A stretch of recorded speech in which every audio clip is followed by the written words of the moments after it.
Welcome back. This is the Weekend Report. I'm Masachaba Mposwa.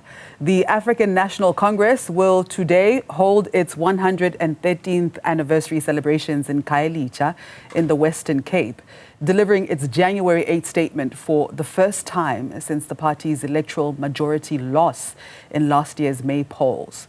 Now, the party lost its stronghold in the Western Cape to the Democratic Alliance in 2009. And one of the main tasks for the party, outlined in its 2024 January 8th statement, was to win a decisive victory in the May general elections, which they fell short on, winning just over 40% of the vote. So let's discuss this now with political analyst Dr Ebrahim Harvey, who joins us virtually. Good morning, Doctor, and thank you so much for your time. Welcome to Newzroom Afrika. Good morning to you. Good to be with you. Thanks. So as we know, today the ANC is celebrating its 113th birthday, now with the party facing challenges like widespread corruption, economic stagnation, internal divisions. How do you think the party will approach this milestone? Yeah, it's difficult to say what Ramaphosa will, project and emphasize and talk about in this. But I'll tell you something, it's a dire moment for the ANC. I've had numerous interviews over the past week on this January 8th statement. We can't run away from, neither can Ramaphosa and the ANC. We're faced with the worst multifaceted crisis in post-apartheid South Africa right now. Let me tell you, even since the GNU was constituted in June, till now, 6-7 months later, the socio-economic crisis has worsened, and even so has the political crisis in the GNU itself. Go and look at what's happened with the Bella Act, NHI, and not just that, there are a whole lot of a range of problems. This is not only the smallest, you must note that, it's the smallest celebration, January 8th, ever in the history of the ANC in post-apartheid South Africa. You look at the seating capacity in Khayelitsha vis-a-vis the big, massive stadiums the ANC filled in previous January 8 statements.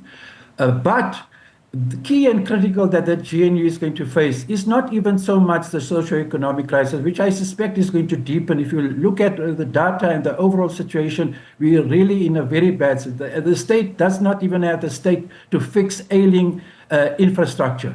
So what is going to happen is that the increasing chorus of condemnation from the alliance partners, the SACP and COSATU, SACP in particular, and they've taken a decision to go it on their own independently in next year's 2026 local government elections, is the political opposition. So don't worry too much of the DA. There's going to be that ongoing contestation in the GNU. But the alliance partners of the ANC, the SACP and COSATU, are completely, since the outset of the GNU, in opposition to it. They provide a whole range of reasons. Some of them are credible. I did a critical analysis of what I agree and disagree with in terms of their reasoning why they reject the GNU. And it is very strong. In fact, it's one of the reasons why it might be ultimately the most important reason why the SACP decided to go it on its own is the results of the 29th May election, when the ANC secured around 40% of the vote, down from 57% in 2019. So there's a combination of reasons. And I'd like to hear what exactly Ramaphosa is going to speak to enable the ANC, in particular GNU, to address what is a deepening crisis on all fronts. And that's besides the NHI and the Bella Act. I mean, we have the worst socio-economic cost of living crisis right now in South Africa. And this is going to be the biggest challenge that the GNU faces, and the ANC as the biggest component of the GNU. Now, as you've rightfully indicated, Doctor, there has been a rise in public dissatisfaction and a growing sense that the ANC has lost touch with the needs of ordinary South Africans. So how do you think the party can regain the trust and support of the people, especially in the face of increasing dissatisfaction and alternative political voices? Yes, the answer is very simple. You've got to study what has happened to municipal services and the lack of what is called service delivery.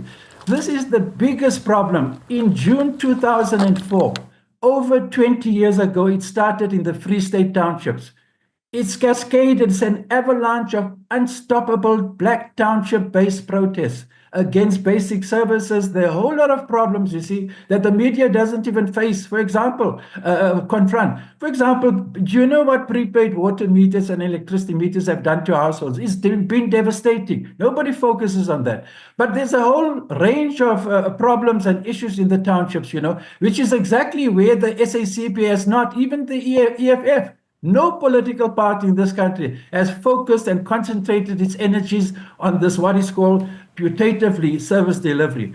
If the ANC could, move into that direction, I doubt it very much, because I'll tell you, the heart of the neoliberal policies of the ANC resides in municipal services. Go and study the Municipal Systems Act of 2000 and the Structures Act of 2000 to see where they commercialized, corporatized and commodified basic services. I study this area.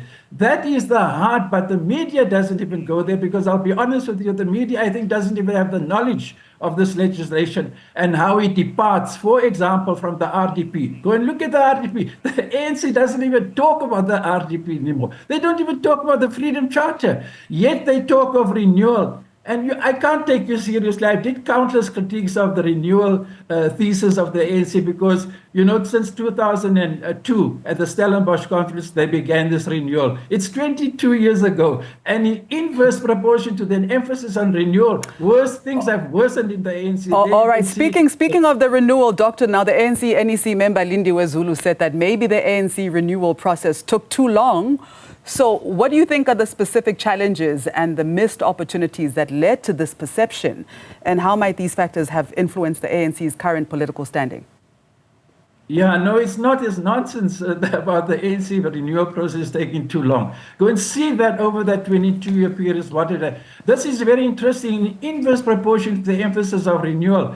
Corruption, you see in the Zono Commission of Inquiry. But I'll tell you just in short to answer your question, and this applies to the EFF, to all the parties really. It's an area that is not being cultivated, that have not moved into campaign, even the SACP.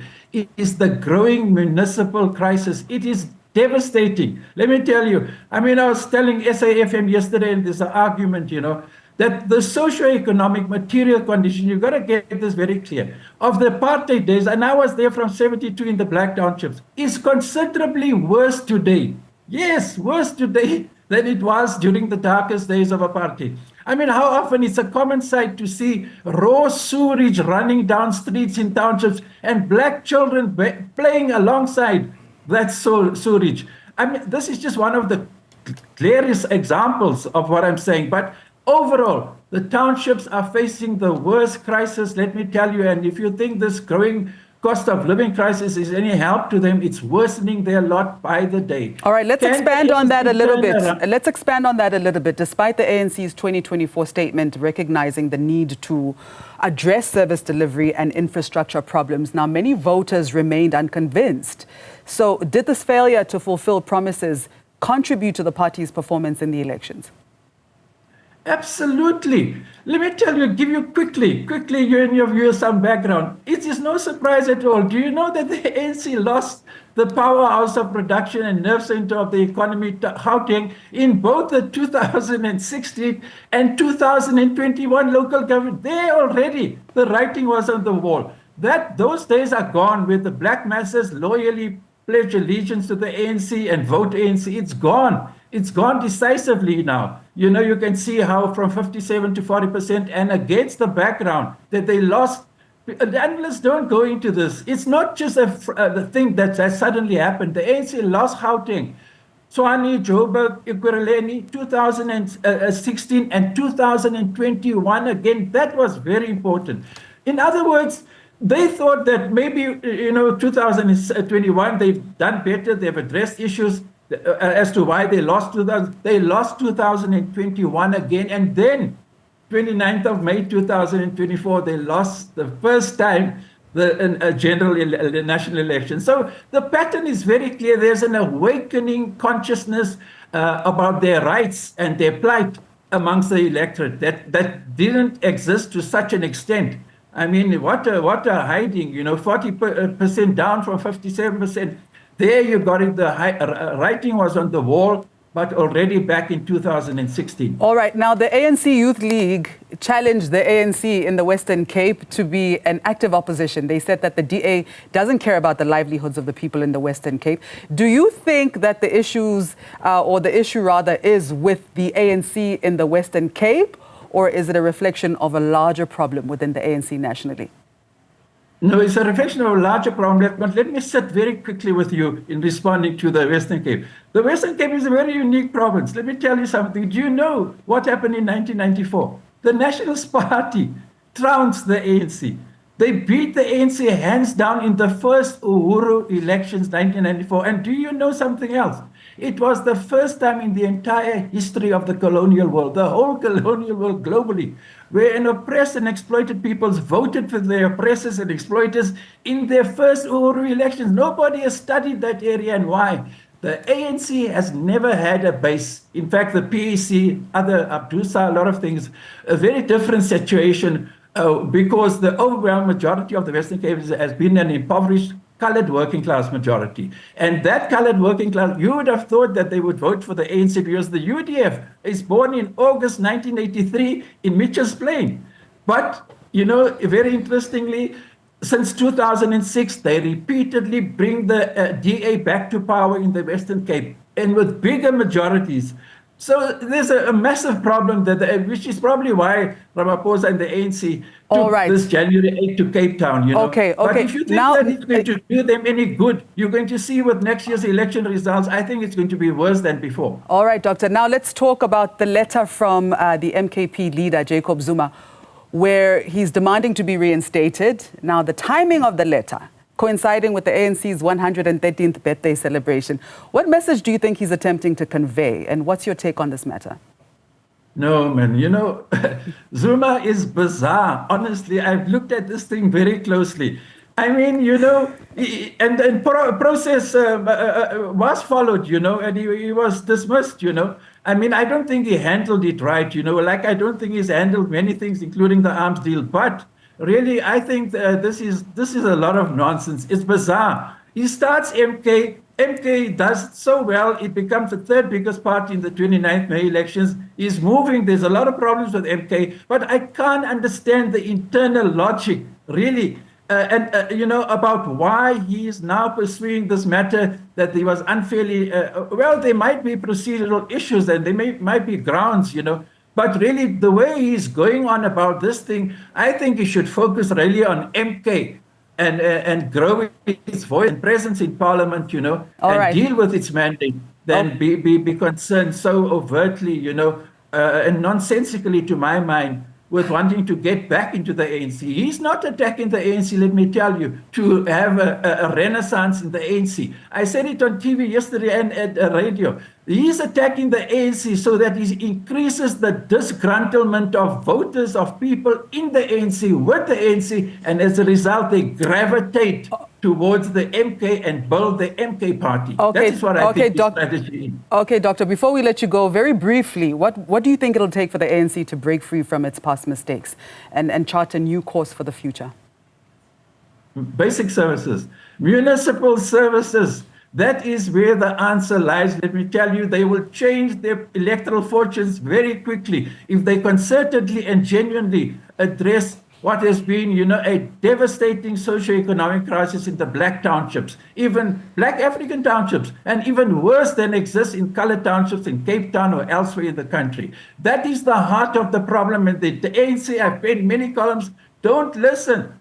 It is with municipal services and the Municipal Systems Act, the commercialization, corporatization, and commodification of basic services. That's why you've got Pick It Up, you've got City Power, you've got Joburg Water. We never had that. You know what the ANC did? They shut down all the departments in the municipalities across the country, and they formed these arm's-length corporatized utilities. That is where structurally the biggest problem they began. They should have continued as it was with the Nationalist Party and not outsource and corporatize municipal services. That is the root cause, policy-wise, of the problems the ANC faces today.